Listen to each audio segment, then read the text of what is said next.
పేరున నా యొక్క హృదయపూర్వక నమస్కారాలు. మనం ఏది కదంటే చాలా పేరు పెద్దది గాయించింది మన పెద్దలు.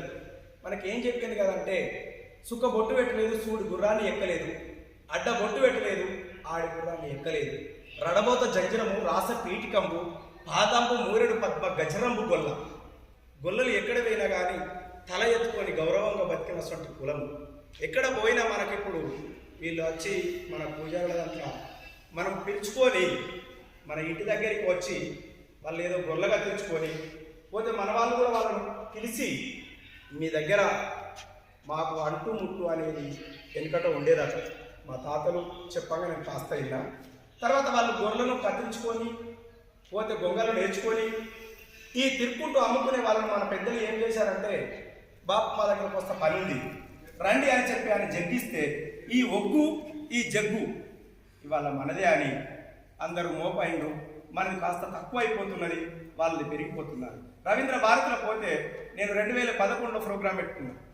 ఇప్పటి వరకు నా పేరే లేదు. పీఠకం కూడా చెప్పుకుంటూ నేను బతుకుంటూ తర్వాత ఈ ఒగ్గు జగ్గుతోనే ఈ డమరుకంతోనే బతుకుతున్నాను. సంఘ జోలి వేసుకుంటూ ఊరుకు పర్యాటన చేసుకుంటూ బతుకుతున్నాము.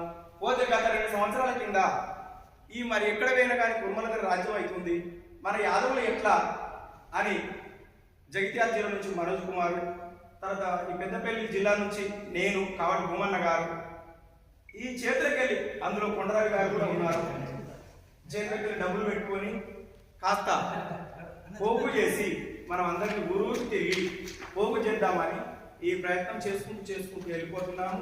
దీనికి అందరికీ నాకు కృషి చేసిన సంతోషంగా అందరికీ అభినందనలు తెలుసుకుంటూ పూజారి ఘటయాల వారి మాట్లాడాల్సిందే కొద్దిగా ముందుకు వచ్చి ఎక్కడ మాట్లాడాలి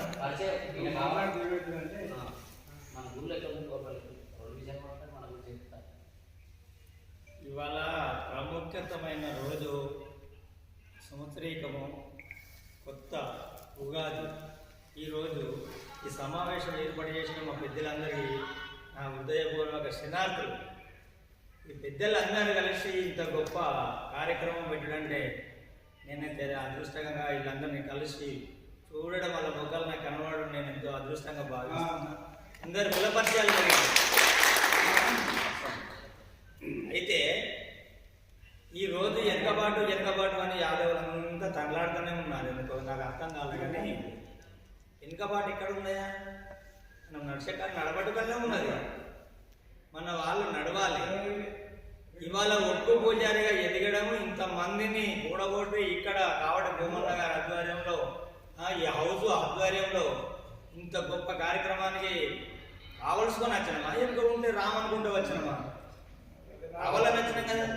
రేపు కూడా వాళ్ళ మీద నువ్వు పోరాటం చేయాలనుకున్నప్పుడు ముందడుగు చేయాలని వెనుక 1000 మంది నగలు వస్తారు. పుట్టంగా ఒకడే అలానే పిల్లలు కూడా ఎంతో మంది అవుతారు. అదేవిధంగా ఇవాళ ఒగ్గు జగ్గు అనేది కొంతమంది మాది అనే అధికారం చెలాయించడానికి చాలా ప్రయత్నాలు చేస్తున్నారు. ఒగ్గు జగ్గు అనేదానికి అర్థపార్థం అనేది ఆడబిడ్డ. ఆడబిడ్డ అంటే ప్రతి కులానికి ఒక ఆడబిడ్డ ఉన్నది ఆడుకోవడానికి.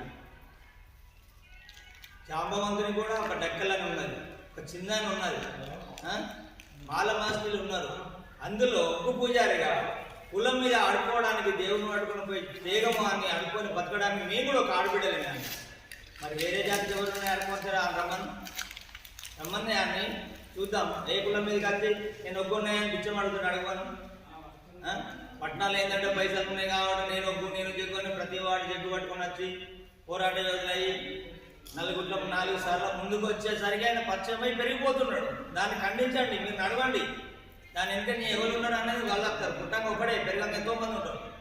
వీటికి రాకొక్కల మీ వచ్చినాక ఎంతమంది ఉన్నారు? వీళ్ళంతా నువ్వు లింక్ వచ్చినా నువ్వు లింక్ వచ్చినావు. భగవంతుని సంకల్పంతో మన అందరం రావడం జరిగింది. కావున మన సెంటిమెంట్ ఏంటిదో, మనకు ఒగ్గు అతను ఎక్కడి నుంచి వచ్చిందో దాన్ని ఈ సంఘము ఒక్క తాటికి వచ్చి గీడ మనకు గవ్వ మనకు వచ్చింది అనే దాన్ని ఒక సెంటిమెంట్ తీసుకుపోయి ప్రభుత్వం ముంగట పెట్టు. ఇవాళ ఒక బ్రాహ్మణుడు ఉన్నాడు, నీ ఇంట్లో పెళ్ళి అయితే అది ఎవరు వెళ్తావు? రామే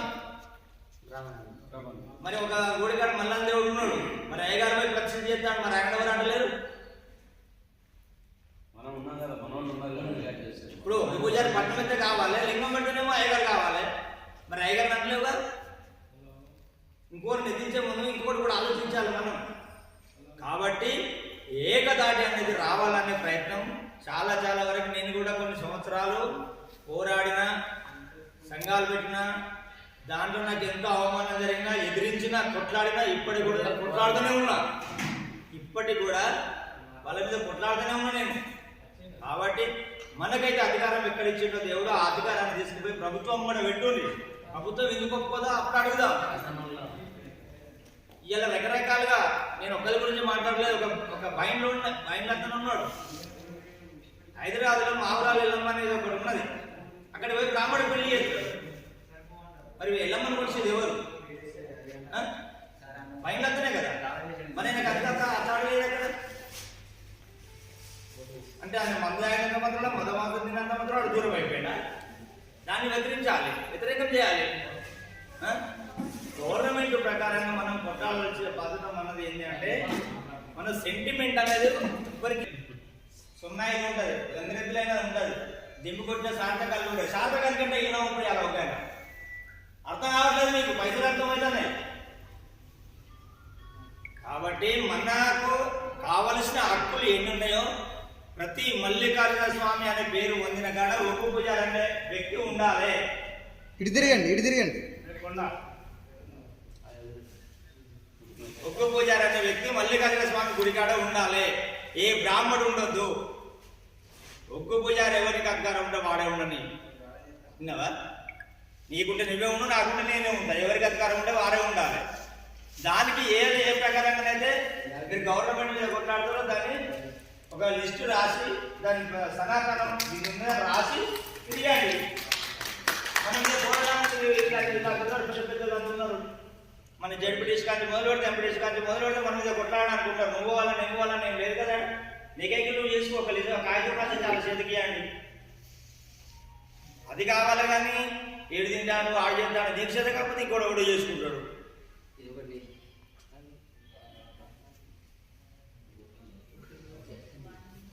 మేము చిన్న టెంపుల్ ఒకటి తయారు చేసామండి. చిన్న టెంపుల్ ఉండే, నడి రోడ్డు మీద ఉండే. దాంట్లో ఏముండే, ఒకటి నాగపడి ఎక్కినా ఉండే. బ్రాహ్మడు రాలే.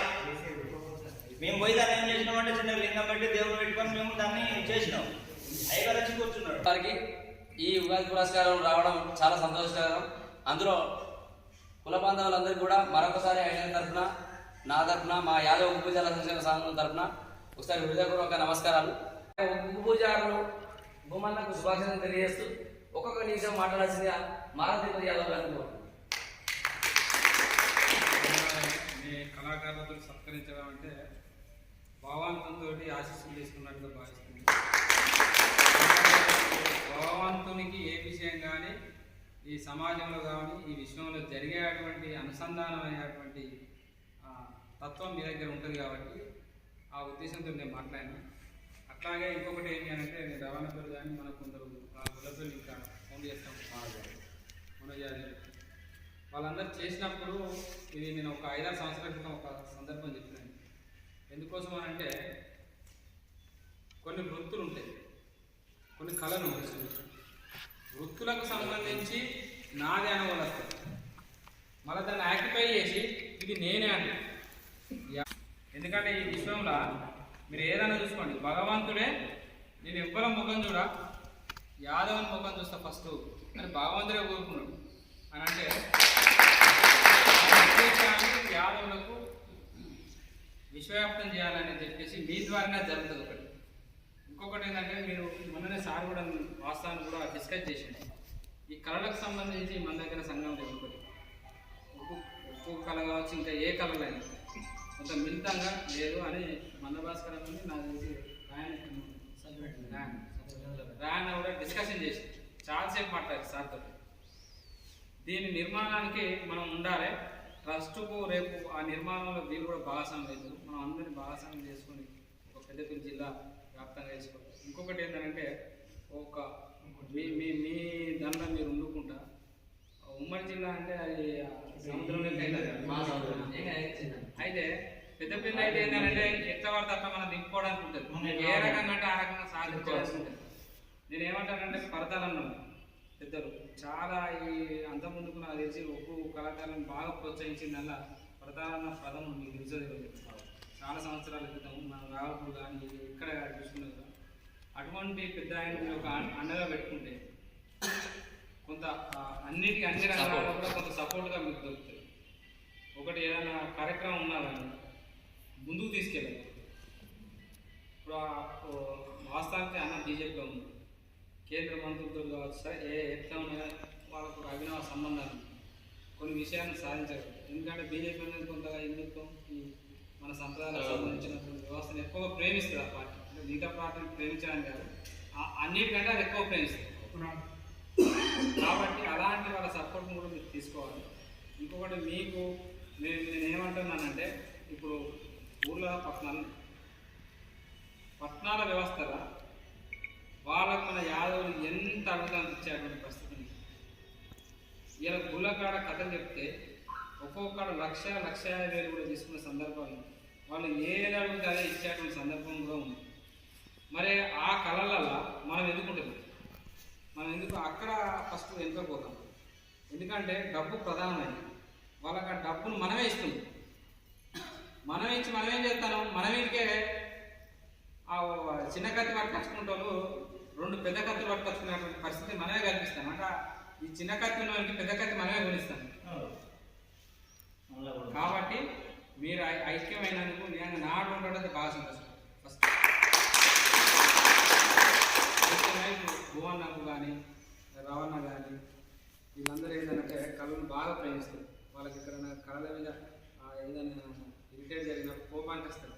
కానీ కోపం రావడంలో కూడా తప్పలేదు, ఎందుకంటే ఆ కళను బతికించడంలో వాళ్ళు పాత్ర పోషిస్తారు. కాబట్టి మనం అందరం కూడా వాళ్ళని అర్థం చేసుకోవాలి. ఇంకొకటి ఏంటి అంటే, మీరు ఏ రకంగా అయితే ముందుకు వెళ్తాను, ఫ్యూచర్లో ట్రస్ట్ కూడా కొంత అభివృద్ధి చెందుతాయని మేము ఆశపడతాం. అందులో మీ పాత్రను కూడా పోషించేటువంటి సారణ పెద్దలు ఇక్కడ మాకు అందరికీ తండ్రి సమానులు వారు, వారి ఆధ్వర్యంలో తీసుకుంది. మీరు ఎట్లా ఉంటారో, ఏ రకంగా ఉంటారో, ఇది అందరికీ యాదవులు, ఇది ఒక్కలో ఇద్దరులో కాదు, పెద్దపల్లి జిల్లాలో ఉన్నటువంటి యాదవులందరికీ సంబంధించినటువంటి సంస్థనే ఇది. ఎవరు పైసలు ఇచ్చినా ఇవ్వకపోయినా ఇందులో ఏ అవకాశాలు రేపు దొరికినా కూడా అందరికీ అవకాశాలు దొరుకుతాయి, అన్ని రకాలుగా ఉంటుందని చెప్పేసి ఈ అవకాశం ఇచ్చిన మీ అందరికీ నమస్కారం.